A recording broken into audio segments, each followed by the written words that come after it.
I'm here on the job site with Dale, who's a framing contractor. Hey, good morning. Dale traded up to Geico Commercial Auto Insurance for all his business vehicles. We're here where he needs us most. Yep, they sure are. We make it easy for him to save on all his insurance needs, all in one place, with coverage that fits his business and bottom line.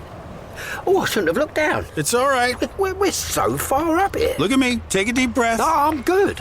So good. Get a commercial auto insurance quote today at geico.com and see how much you could save. Get more with Geico. Hello, this is the Harboring Light. I'm Mary. I give a conservative perspective about the world around me. So feedback is important. Feel free to reach out to me, and the sources to do so will be provided for you. Alright, so some of the audio platforms that I'm on Speaker, Spotify, Pandora, iHeartRadio, Amazon Music. These are just to name a few. Alright, so we're entering the month of September, and also happy Labor Day to everybody listening. If you're listening now or whenever, happy Labor Day. Okay, so this is the month of September, so we're stepping into the fall. So I am going to start out new topics by talking about fan theories, particularly a fan theory, and this will continue out on Wednesday. This topic of choice is about the movie The Truman Show. Here we go.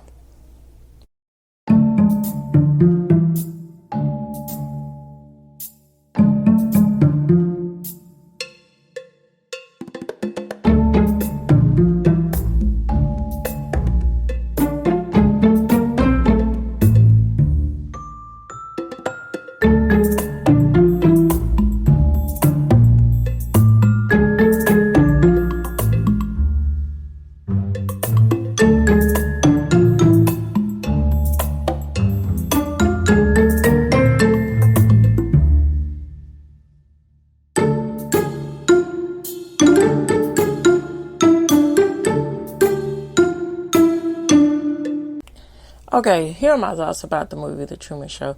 So particularly when I first saw the movie, I thought it was really interesting because of the concept of this overall surveillance of, is reality really what it seems? And so, there has been other movies that have come out with the same perspective, but quite different, slightly different, where you get that movie, I think, Ed TV or something with Matthew McConaughey, where it was everybody knew he knew, everybody knew, but in this particular case, The Truman Show, the main star, which is Jim Carrey, he had no idea what was going on in his life. His life was really just a simulation, artificial insemination. I'll explain what I mean by that. So, he is, of course, birthed by his mom, which is a real person, and has these parents, of course, that he was conceived by, but he never knew who his real parents were. His parents were artificially bought in by the network, which this is the concept that I'm using about, so in the essence, from a theoretical sort of speaking, that's really, which, it's very sad, that's really how to see it, And so I would say that, now I talked about this in different aspects of it. So on Sundays, I post for the subscribers, and I'll work on it where I start posting free options of it. When I get all that ready, I will link the source where I'm going to, post free aspects of it too. But for now, and in all the canon that I have, I post on Sundays my thoughts about going more depth and uncensored thoughts about things. And so on Sunday, I talked about my thoughts on fan theories, and I'm going to extend that out here.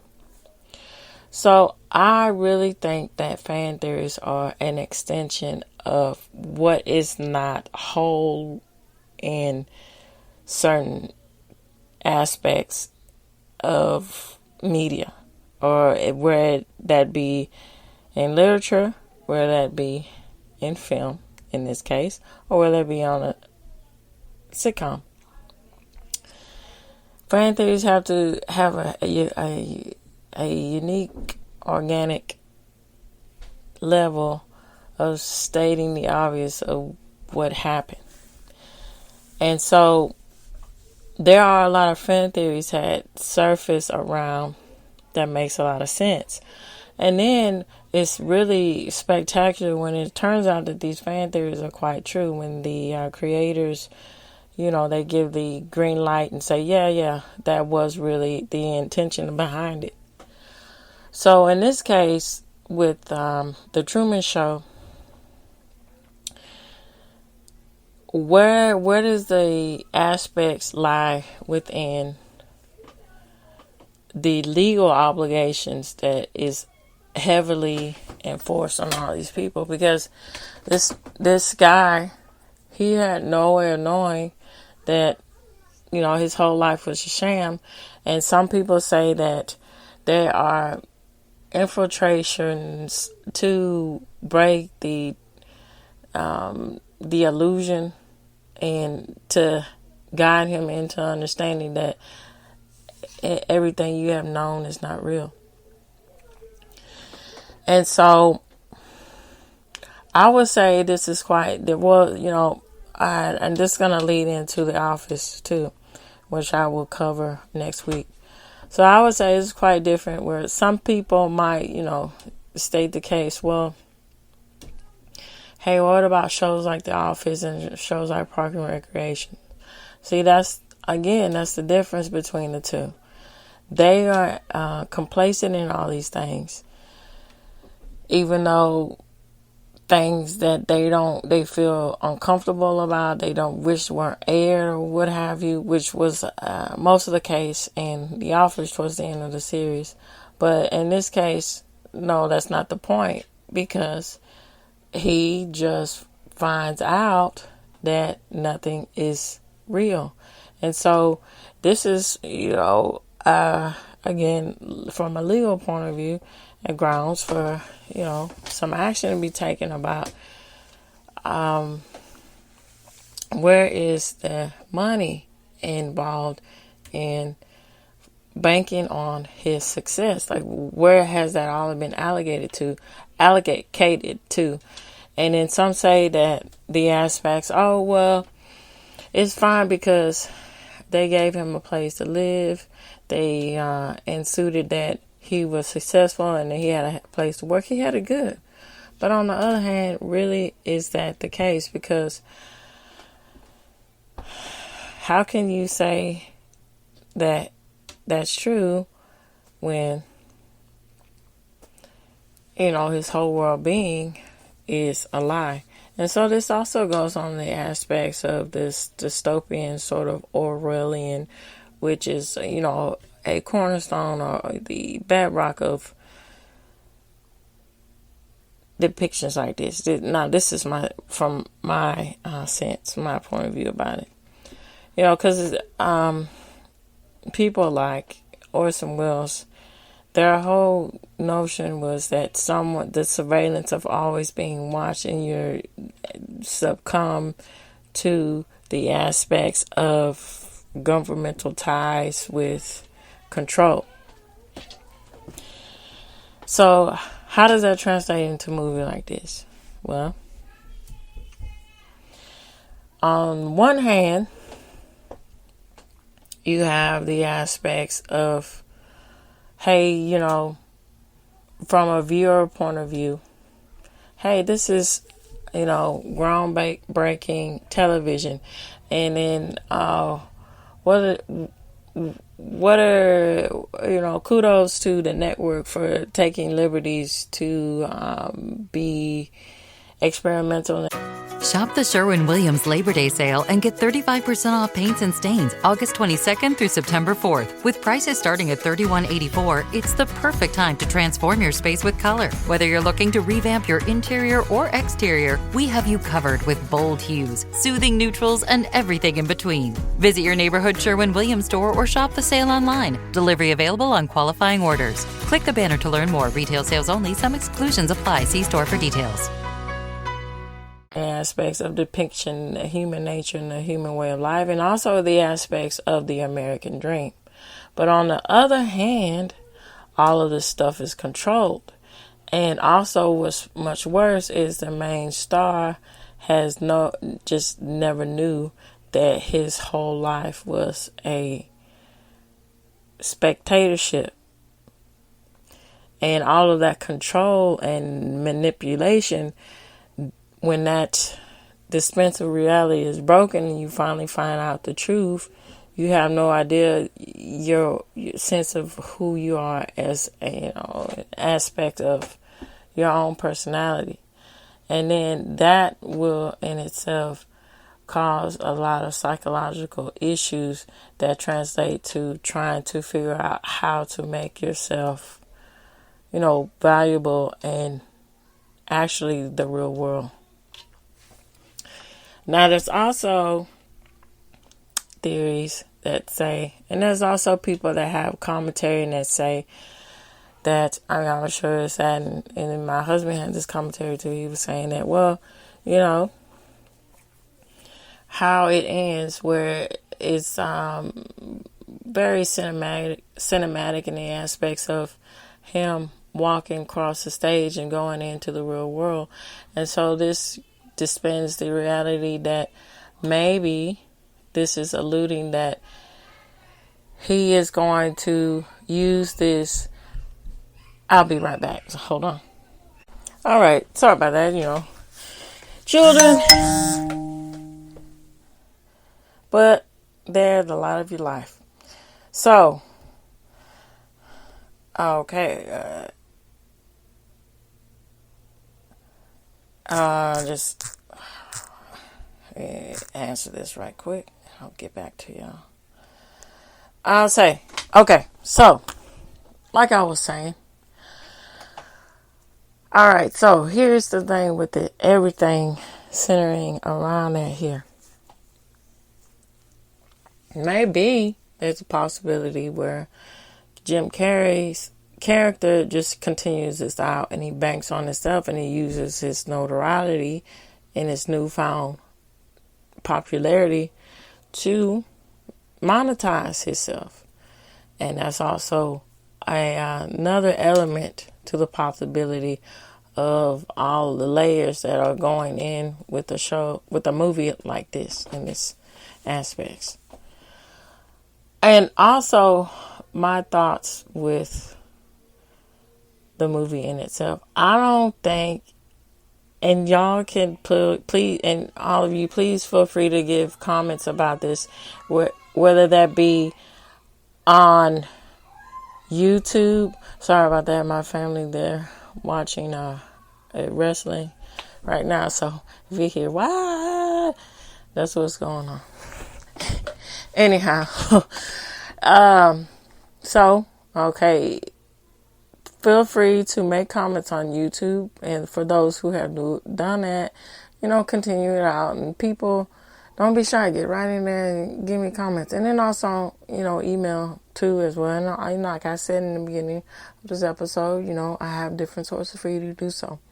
So I think that Jim Carrey, he went far off the deep end in the abyss of craziness. Well, what can you do? Bless his heart. But you can't take away his talent, and you can't deny his talent. And I think if they would have went with a different choice in the aspects of the character, it wouldn't have quite been so resident with people, and I don't think it would have been very prevalent in different times as far as generationally prevalent. Because this is even, you sit and you watch the movie now, and it's a state of mind of how people think and feel and see the world around them is quite suitable. And that's all I think credited to Jim Carrey. So here's why I think that. And here's why my overall thoughts and I guess theory behind it, loosely using theory behind it. So I think that when it was sought, when Jim Carrey got the script and he, thought about it and everything, he used the method of honing in his crafts and then chiming in where he needed to. So if you notice, most of it, all of his work is quite vastly different, but the overtones are all really the same. So to where you don't really notice that, and that's due to his talent. So, okay, for instance, Eternal Sunshine for a Spotless Mind, and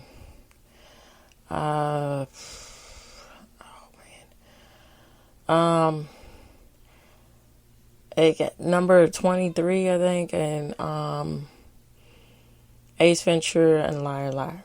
Now, all these movies are quite different, but they all tie in uniquely because they have subtle humor to it, but the variation of humor is quite different. Ace Ventura, okay, he's at his peak of zaniness and stand up and in your face.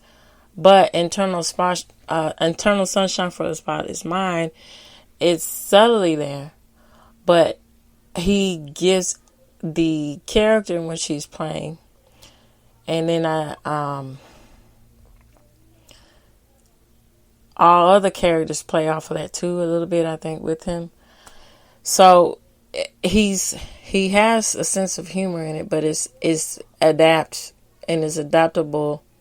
to the situation, to where you don't quite notice that he's still doing his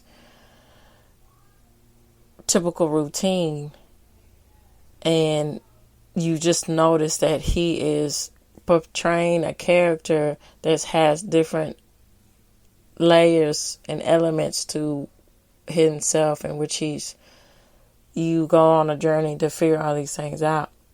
And I think at the essence, that's what he is doing. That's what he was trying to portray in the character in the movie The Truman Show.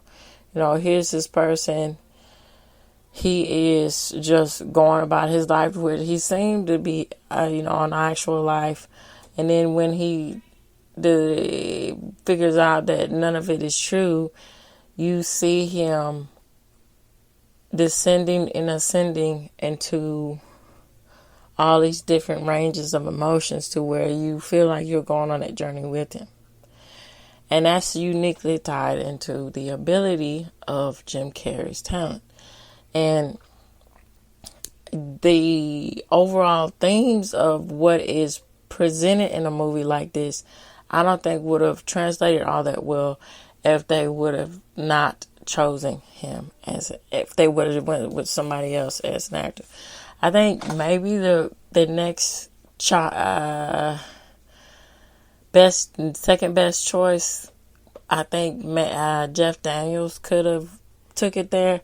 But I don't know, it's just something uniquely different about Jim Carrey and what he can put to the table when it comes to the aspects of depicting characters. Okay, so with this said, I'm going to get into the aspects of all the different fan theories about this movie. Here we go. Okay, here we go. So, of course, sources will be provided for you in this episode. Okay, so. Pull it up.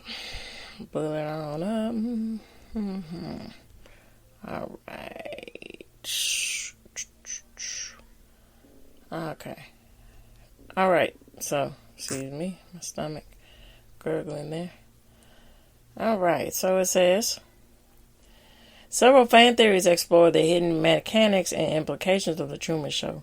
One prominent theory suggests that a group of insiders, which I was, talking about earlier, within the show's production, sabotage elements of the set to help Truman discover the truth. Cutting events like the falling light, critical events like the falling light, the radio frequency mix-up, and the police officer knowing Truman's name as a deliberate act by a free Truman movement.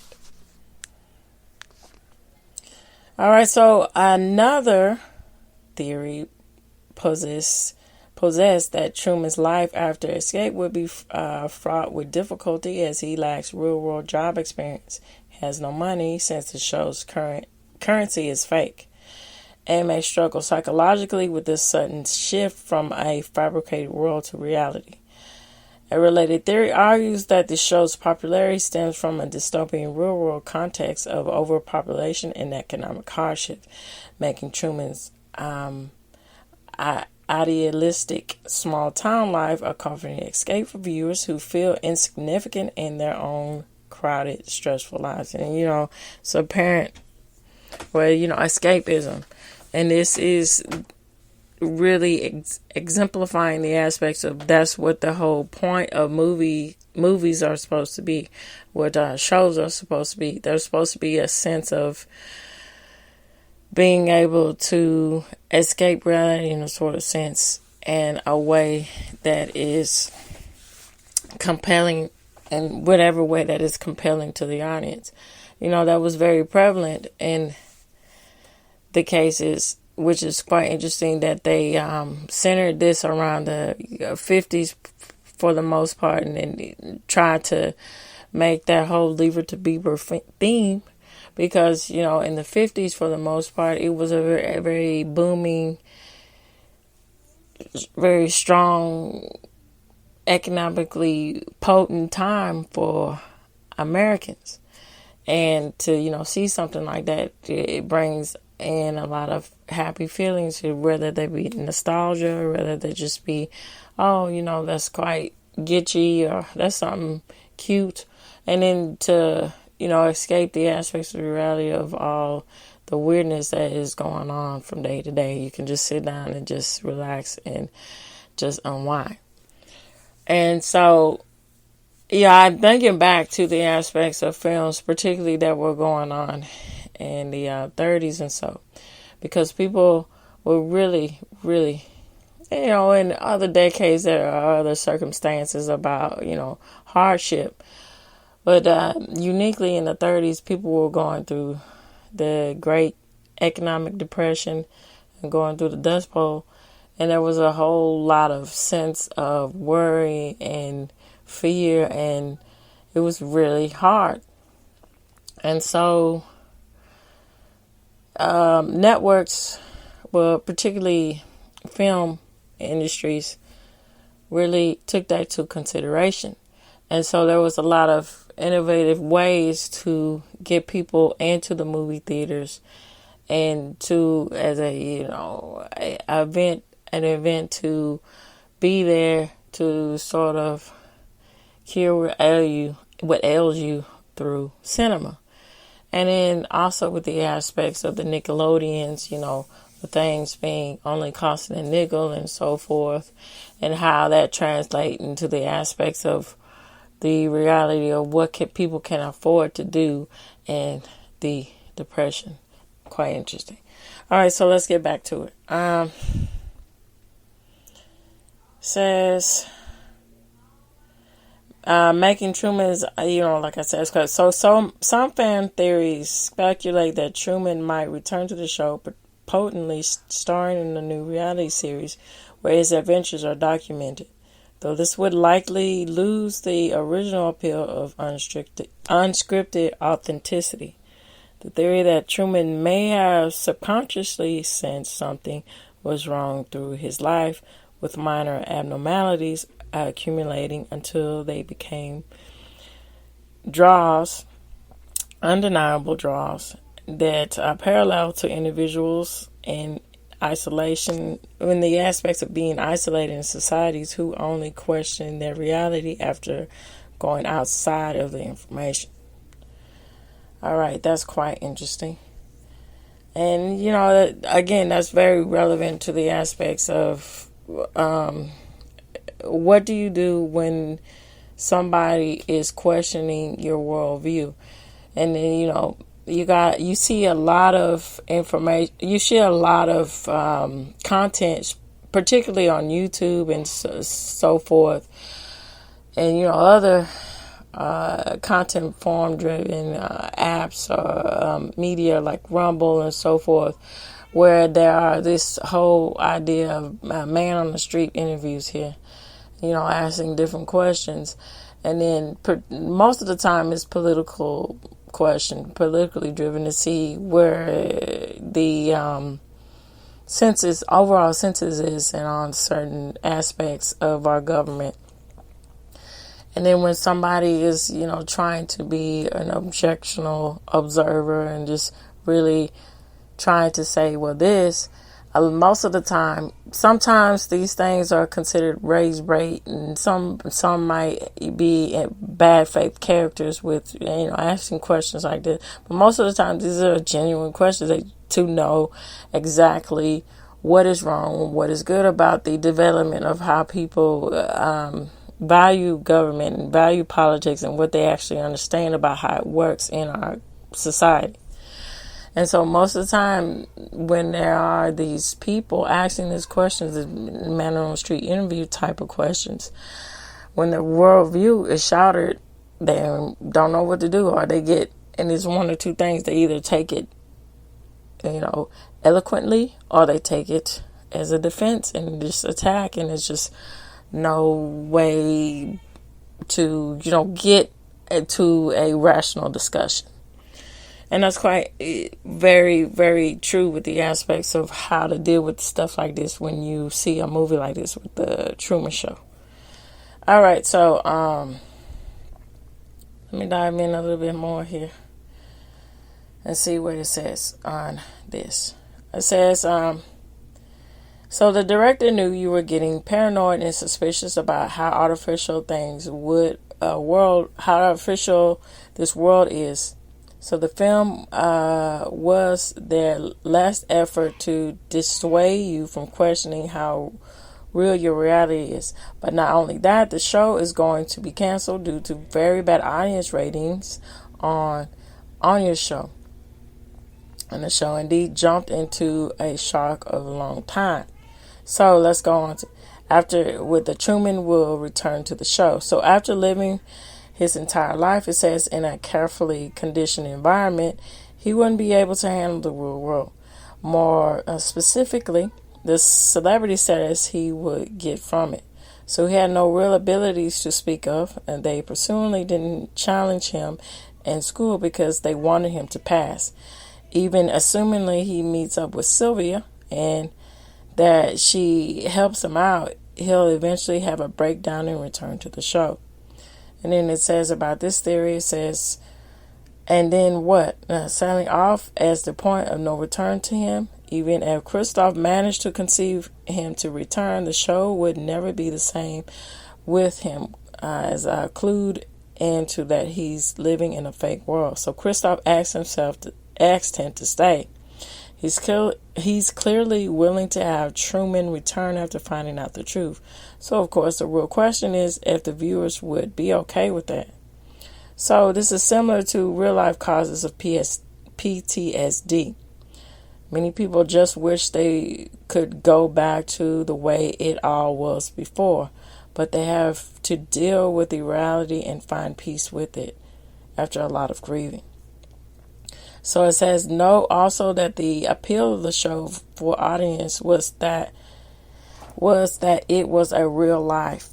The fact that Truman did not know what was going on meant it was unscripted and genuine, which is where a lot of the appeal came from. So if Truman comes back knowing full well what the score is, that appeal is completely lost. So the new show will probably hemorrhage viewers, since it'd be no different to anyone else that was on it. All right, so Truman will star in a more conventional reality show. It's probably safe to guess that even when Truman leaves the set, he's not going to disappear into it either. He has executed via a service doorway, and on the other side is likely to be more studio-owned land led. So the studio is going to know his movements, plus Truman is going to find himself fairly helpless without them. So he does not know the real world, how the real world works in a sense. So he will be bombarded with attention and people trying to exploit him. In a second, he shows his face in public, and he knows exactly one person in the real world this will happen. Well, I would say, otherwise that he is probably savvy enough to make that work for him to where he can monetize off of it. So despite some inevitable reluctance on his part, he is going to enter into a deal with Christoph and to co-produce a reality show in the style Keeping Up with the Kardashians. So not unlimited access like before, but cameras tracking him as the makes of his way in the real world to make an edited show. Where it goes on to say with the aspects of reality show, are they actually reality? And it was quite interesting with the late Ozzy Osbourne and his family when they just finally revealed that this show was all, coerced. That goes to say about the aspects of if you can believe something for so long, and we can fool you into thinking how you perceive us, or you think this is how we actually live, then how will you react when you find out otherwise? And that's quite interesting. All right, so I'll go on to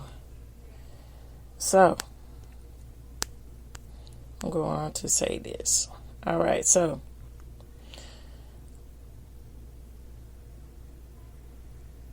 and it also says that